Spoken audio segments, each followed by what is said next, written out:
Hello class six. Welcome to the class. Myself H D Mohit और मैं आपको पढ़ा रहा हूँ सोशल साइंस। और हमारा चल रहा था हिस्ट्री का chapter 1 when where and how. 2 lecture हो चुके हैं, ये तीसरा लेक्चर है। तो तीसरे लेक्चर में हम पढ़ेंगे जोग्राफिकल फीचर्स के बारे में। किसके बारे में?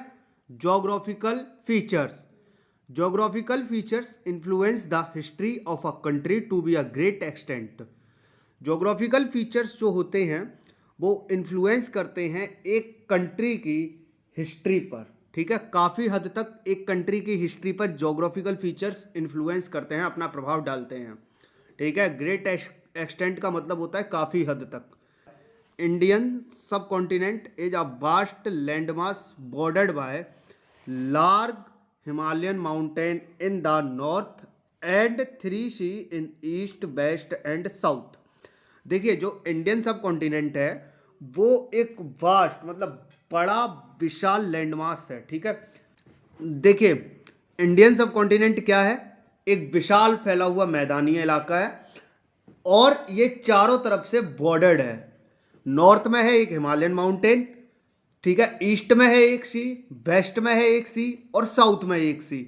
ठीक है, 3 सी है हमारी इसमें और एक है माउंटेन। ठीक है, जो कि हमारी सुरक्षा करता है। Huge mountains protects our land from cold wind blowing across the north. जो ये बड़े से पर्वत हैं हिमालयन माउंटेन्स की, जो हिमालयन माउंटेन हैं, ये हमारी लैंड को प्रोटेक्ट करते हैं। हवाएं जो आती है, जो ठंडी हवाएं नॉर्थ की तरफ से आती हैं, उनसे हमारी लैंड को ये माउंटेन्स प्रोटेक्ट करते हैं। ठीक है, ना सिर्फ हवाओं से प्रोटेक्ट करते हैं, ये हमें दुश्मन देशों से भी बचाते हैं। India has 3 big river. India के पास 3 बड़ी नदियां हैं, इंडस, गंगेस एंड ब्रह्मपुत्र। ठीक है, कौन कौन सी नदियां हैं बड़ी बड़ी? Indus, Ganges and Brahmaputra. The fertile plain of these river valleys provided ideal settlement of for the people of ancient time. Ancient time में इन रिवर वैलीज के आसपास की जो फर्टाइल प्लेन्स थी, इसने बहुत हेल्प की लोगों को वहां बसने के लिए। ठीक है, सेटल होने के लिए। Settlement resulted in agriculture and urbanization. Settlement का नतीजा ये हुआ, सेटलमेंट हुआ तो इसका नतीजा ये हुआ कि वहां पर बहुत ज़्यादा एग्रीकल्चर हो सकता था और अर्बनाइजेशन हो सकता था। ठीक है, India has rich reserve of natural resources. India एक बहुत ज़्यादा रईस है, कहें तो नेचुरल रिसोर्सेज के मामले में इंडिया में नेचुरल रिसोर्सेज बहुत ज़्यादा हैं। इंडिया में नेचुरल रिसोर्सेज बहुत ज़्यादा हैं, लाइक जैसे कि minerals, forest, wild life and marine creatures. ठीक है, because of favourable climate people settle down in different parts of India. Favourable climate था, अच्छा मौसम था, कहें तो हमारे अकॉर्डिंग कंडीशनिंग थी। तो जो लोग थे वो इंडिया के अलग अलग पार्ट्स में, अलग अलग हिस्सों में सेटल हो गए, रहने लगे, वहाँ पर अपनी घर बसाए, वहाँ पर अपनी राज्य बसाए। विच resulted in the rice societies and kingdoms. जिसका रिजल्ट ये हुआ कि सोसाइटीज अच्छी अच्छी बनी, बड़ी बड़ी हुई और अच्छे अच्छे किंगडम्स बने। ठीक है, जोग्राफिकल फीचर्स क्या होते हैं? देखिए, जोग्राफिकल फीचर किसी भी देश के इतिहास पर काफ़ी हद तक अपना इन्फ्लुएंस रखता है। ठीक है, इंडियन सब कॉन्टिनेंट चारों तरफ से सुरक्षित है। ठीक है, ये बॉर्डर है, एक तरफ है नॉर्थ की तरफ माउंटेन्स है, हिमालयन माउंटेन्स।